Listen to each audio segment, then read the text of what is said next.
You're watching TelecomTV from IBC 2017 in Amsterdam.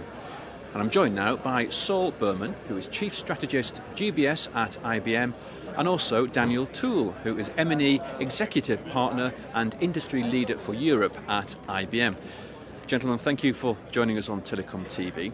Saul, if I could start by asking you about the new research paper that IBM has produced in collaboration with IBC.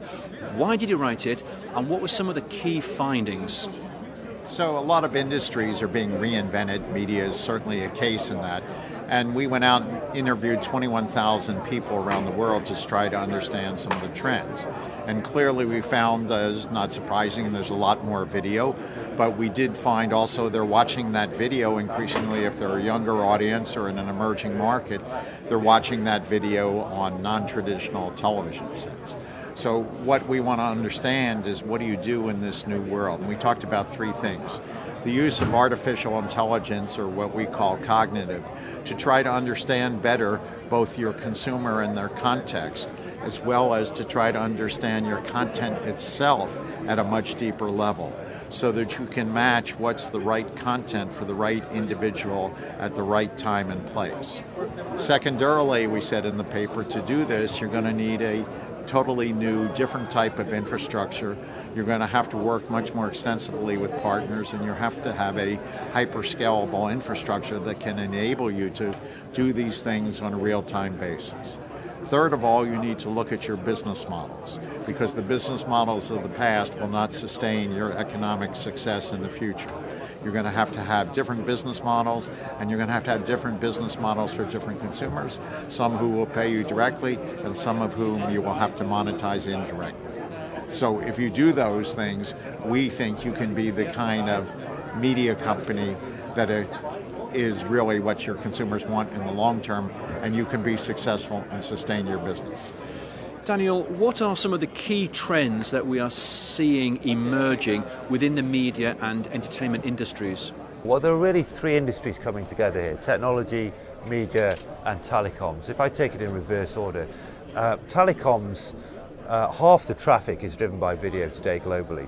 If you look at emerging markets, what's surprising is that over 60% of the population, that's half the world's population, 3 billion people, are watching video by preference on mobile first for over an hour a day. That is predicted to grow by 60% in the next 3 years. That's hugely significant. If you're a telecom provider, premium video adds stickiness to your customers, but you're also more likely to be blamed for delivery problems like buffering than the media provider. Conversely, the brands that consumers trust most are, interestingly, not traditional media companies, but the now giant startup internet companies and social media, particularly in emerging markets, but also the younger population in mature markets. So quite surprising findings. And how do you think other players within this industry will react to the findings from your research paper? Well, I think we think this is a paradigm shift. If you go towards individualized personalization, we've been talking personalization for a long time, but individualized personalization is different. And is Google or Amazon a media company or a technology company or both? And if you're a media company smaller than those large companies, do you stay a media company or do you need to be both, and how? So the dynamic will shift, and it's going to be interesting to see how things settle out. We do think going early or going well in this new domain is going to be essential. How do you see cognitive computing and AI changing this industry? Artificial intelligence is going to change every industry. We see several ways it's being used at initial stages today in the industry, but there's a lot more potential. So we've worked with a music producer in trying to use cognitive to identify ideas for new content, and with a fair amount of success in the initial go at that. We've used cognitive in other ways, but we're also looking at it as a way to identify talent. So how do you find the right talent for a particular project? We're also looking at it, as we alluded to in the personalization of the content for the right person, for the right content at the same time. So those are the three ways primarily we see it in media. Obviously it impacts potentially advertising much more. Obviously IBM's used it in other industries to address things like security as well as customization and personalization.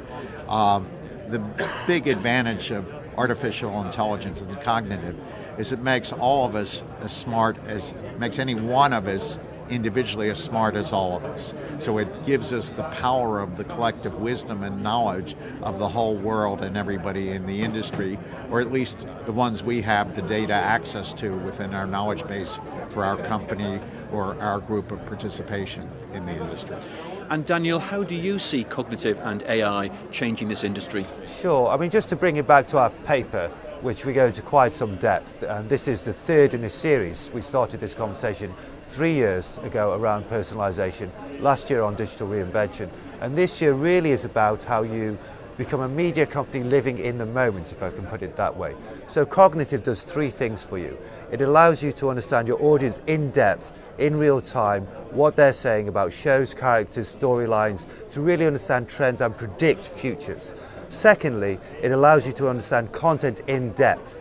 It allows you to analyze video, audio in real time without humans involved. Thirdly, if you match the two together, it allows you to optimize the matching of content to individuals. I call it a cable channel for one. That requires you to serve billions of people, not 300 channels. You have to change your entire media factory if you do that. So the implications we think are profound. If you want to go further, it allows you to do things you could not even do without technology. I mean, you would not be able to economically or technically do some of the things you see our clients now experimenting with. It's really fantastically exciting. But can media companies actually make money with cognitive? Yes, you can use it to monetize. The question is, you're going to have to monetize, as I said before, in different ways. Some consumers have indicated they're willing to pay for content. In fact, we found a lot of them find the content today in video form is not always acceptable to them, meaning there's breaks in the content, there's issues with the streaming. Some of them have indicated they would pay a premium to get it in better form and more reliable. Others have indicated they would pay a premium if they didn't have to watch ads. So there's going to be different consumer groups, some who will want to pay directly, some of whom will pay indirectly. Cognitive can help us understand who the consumer is, what content they're willing to pay more or less for.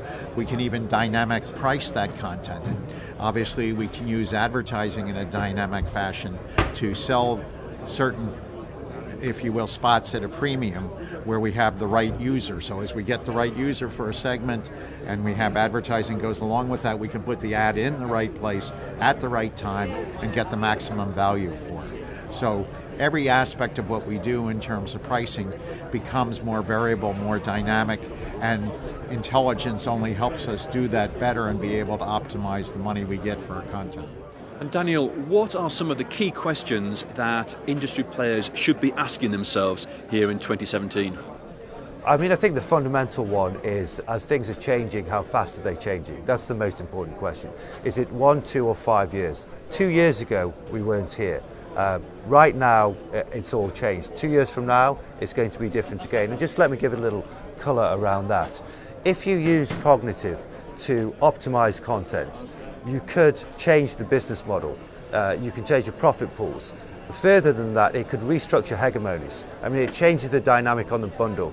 Do you need to be an integrated distributor producer or not? If you are, how do you react? If you're a major digital startup that focuses on content and also cognitive and data, how do you react and how do you play together? Everything is going to change, and how you react, when you react, how well you react is really important. These are the times that industries restructure and future leaders get made.